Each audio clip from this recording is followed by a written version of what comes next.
This Matchless Lightning 15 just came in, and the owner says it's making too much noise. I don't know whether he means that it's making some really horrible noise, or whether it's just making more noise in the background than he'd like. But given how hot these mattresses can run, I want to open it up and see what's going on inside before I power it on, just in case something's on the edge of catching on fire.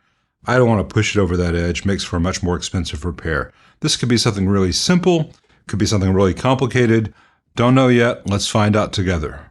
All right, seems like a pretty new amp, and the tubes, which are all JJs here, except for the ruby labeled rectifier, more on that in a moment, all seem to be in good shape, at least visually. That may not be the case, but we'll see.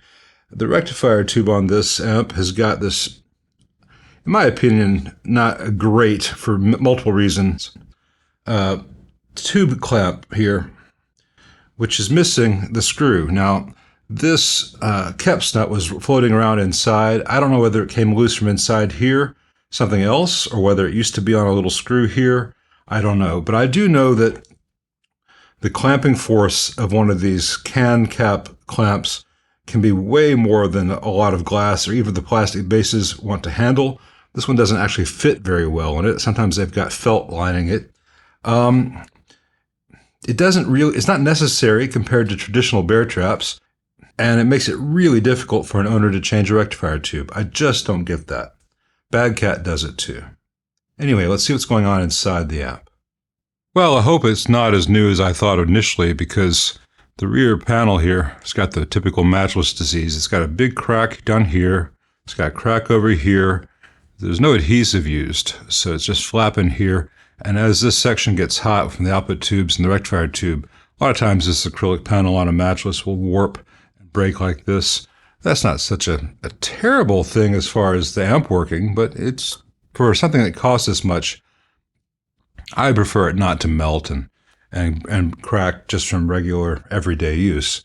Everything else inside the amp looks pretty good, pretty typical. I don't see anything that's jumping out at me as unsafe, but I did find one thing that jumped out at me.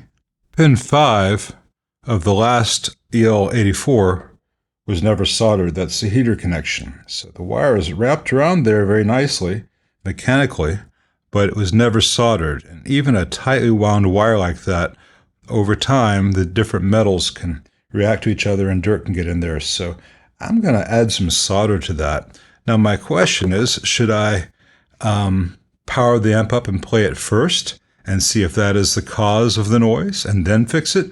Or should I just solder it because it should have been soldered, and then I'll see if I can find any noise in the amp. I'm going to do it the first way. I'll report back if there's anything interesting in that process. Well, before powering it up, I found one other thing. Remember that Keps nut that was floating around inside? It's the one that should be holding the screw for the rectifier in place. So I'm going to put that Keps nut back, and before I button this whole thing up, I'm going to be tightening a lot of the hardware, because if that's loose, who knows what else is going on in here. But let me do a few things and then I'll be ready to power it on. Well, it's been running now for about 15 minutes.